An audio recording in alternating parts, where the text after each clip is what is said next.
امت بچا کے لے گیا فاطمہ کا لال، نانا بھی بے مثال، نواسا بھی بے مثال۔ السلام علیکم پیارے دوستو، جنت کے شہزادے جناب امام حسین رضی اللہ تعالیٰ عنہ کی زندگی کے حالات و واقعات۔ اللہ پاک ہمارا اور ان لوگوں کا انصاف تیرے ہاتھ ہے، اور چھت پر لے جا کر ان کا سر قلم کر دیا گیا۔ ان کے بعد ہانی بن عروہ کے ساتھ بھی یہی سلوک کیا گیا۔ ابن زیاد نے ان دونوں کے سر یزید کو بھیج دیے، اور ادھر سے اس نے زیاد کے اس کام کی تعریف کی۔ حضرت مسلم بن عقیل رضی اللہ تعالیٰ عنہ کو کوفے کی طرف روانہ کرنے کے بعد جناب حضرت امام حسین رضی اللہ تعالیٰ عنہ خود بھی کوفے کی طرف روانہ ہونے کی تیاری کرنے لگے۔ ان کی تیاری کی خبر ان کے ہمدردوں کو ہوئی تو انہوں نے اس ارادے سے باز رہنے کی درخواست کی۔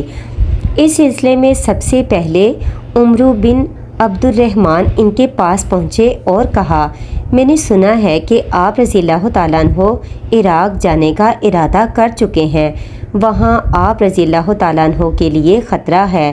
آپ اس شہر میں جاتے ہیں جہاں کے لوگ دولت کے غلام ہیں۔ اس شہر کے لوگوں نے تو آپ کے والد کا بھی ساتھ نہ دیا، وہ لوگ آپ کا ساتھ بھی نہیں دیں گے۔ آپ رضی اللہ تعالیٰ عنہ نے ان کے یہ الفاظ سن کر ان کا شکریہ ادا کیا اور فرمایا، جو مقدر میں ہے وہ ہو کر رہے گا۔ ان کے بعد حضرت عبداللہ بن عباس رضی اللہ تعالیٰ عنہ تشریف لائے، انہوں نے بھی یہی کچھ کہا۔ پھر حضرت عبداللہ بن زبیر آئے اور یہی کہا کہ آپ رضی اللہ تعالیٰ عنہ کوفے نہ جائیں۔ حضرت عبداللہ بن عباس رضی اللہ تعالیٰ عنہ دوبارہ آئے اور بولے، اگر جانے کا ارادہ کر ہی لیا ہے اور اس ارادے سے رہ نہیں سکتے تو کم از کم عورتوں اور بچوں کو ساتھ نہ لے جائیں۔ آپ رضی اللہ تعالیٰ عنہ نے ان سب کی باتوں کا صرف ایک ہی جواب دیا، خدا کا حکم ٹل نہیں سکتا۔ آخر کار آپ رضی اللہ تعالیٰ عنہ مکے سے نکلے، کھڑے ہوئے، راستے میں فرزوق شاعر سے ملاقات ہوئی۔ آپ رضی اللہ تعالیٰ عنہ نے اس سے پوچھا، یہ تو بتاؤ کوفے کے لوگوں کا کیا حال ہے؟ اس نے کہا، لوگوں کے دل آپ کی طرف ہیں اور تلواریں یزید کی حمایت میں اٹھیں گی۔ آپ رضی اللہ تعالیٰ عنہ ابھی مکے سے نکلے ہی تھے کہ حضرت عبداللہ بن جعفر رضی اللہ تعالیٰ عنہ نے اپنے بچوں اون اور محمد کو ایک خط دے کر ان کی خدمت میں بھیجا۔ اس میں لکھا تھا، میں آپ کو خدا کا واسطہ دیتا ہوں کہ میرا خط دیکھتے ہی واپس چلے آئیے۔ مجھے خوف آتا ہے کہ آپ جہاں جا رہے ہیں وہاں آپ اور آپ کے ساتھی تباہ نہ ہو جائیں۔ آپ رضی اللہ تعالیٰ عنہ اگر ہلاک ہوئے تو دنیا میں اندھیرا ہو جائے گا۔ اہل ایمان کا سہارا آپ رضی اللہ تعالیٰ عنہ ہی کی ذات ہے۔ جلدی نہ کیجیے، اس خط کے پیچھے میں بھی آتا ہوں۔ غرض حضرت عبداللہ بن جعفر یحییٰ بن سعید کو ساتھ لے کر آپ کی خدمت میں پہنچے اور مکے کے حاکم کی طرف سے آپ کے لیے امان کا حکم نامہ بھی لکھوا کر لے گئے۔ اس پر آپ رضی اللہ تعالیٰ عنہ نے فرمایا، میں نے رسول پاک صلی اللہ علیہ وآلہ وسلم کو خواب میں دیکھا ہے۔ انہوں نے خواب میں مجھے جو حکم دیا ہے میں اس پر ضرور عمل کروں گا، اس میں میرے لیے نقصان ہو یا نفع۔ دونوں نے پوچھا، وہ خواب کیا ہے؟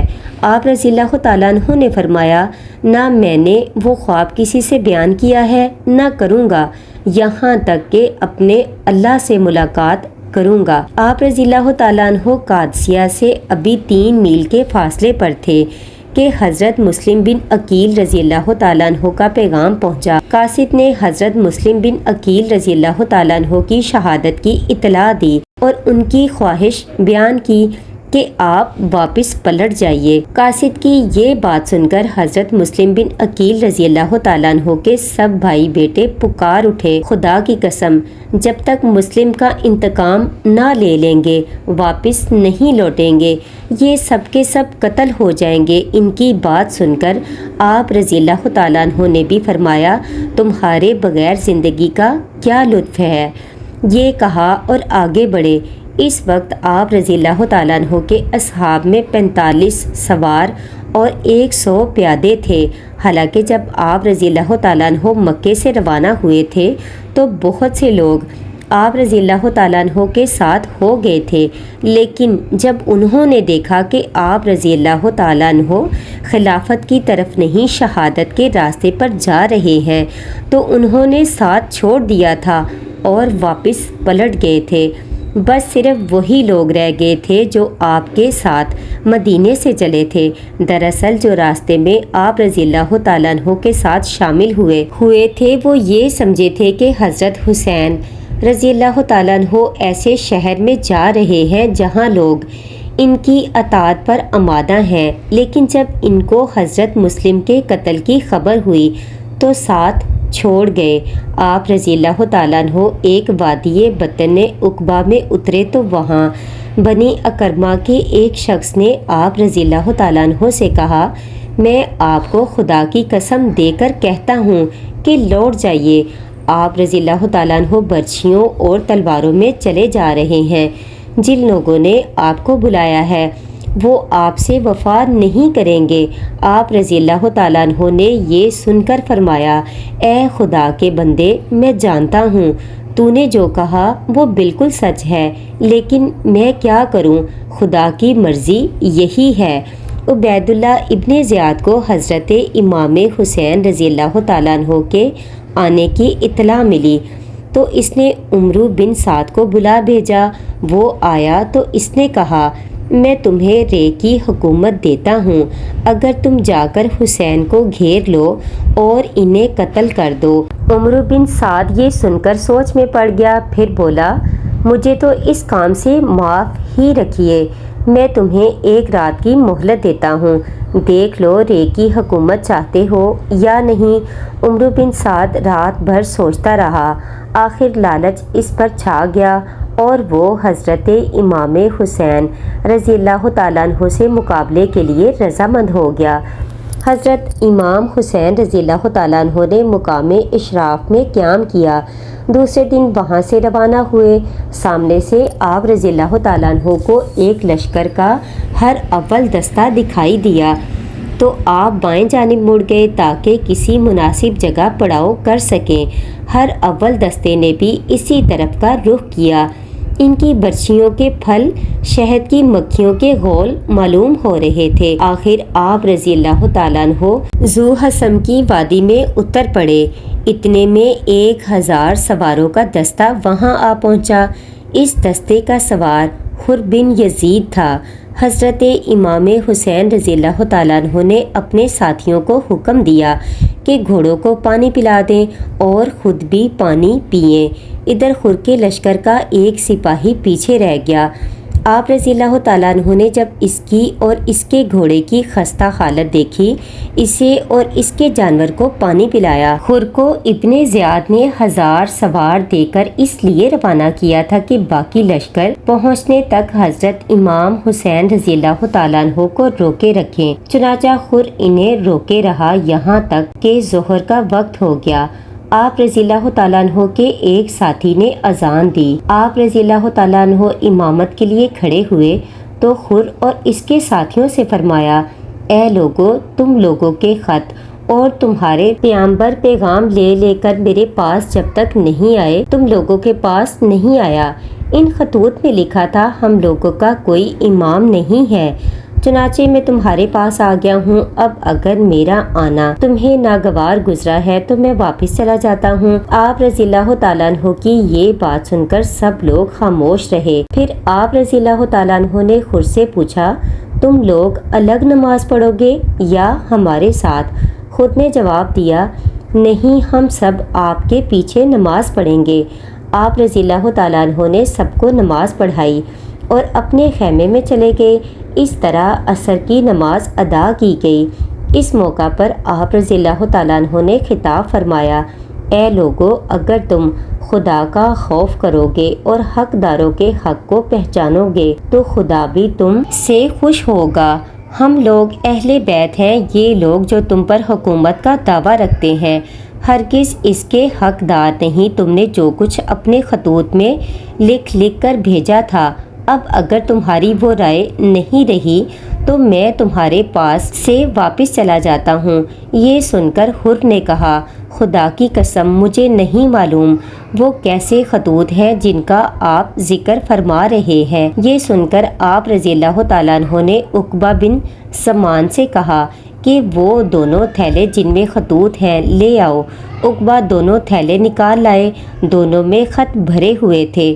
آپ رضی اللہ تعالیٰ عنہ نے ان سب کے سامنے خطوط بکھیر دیے۔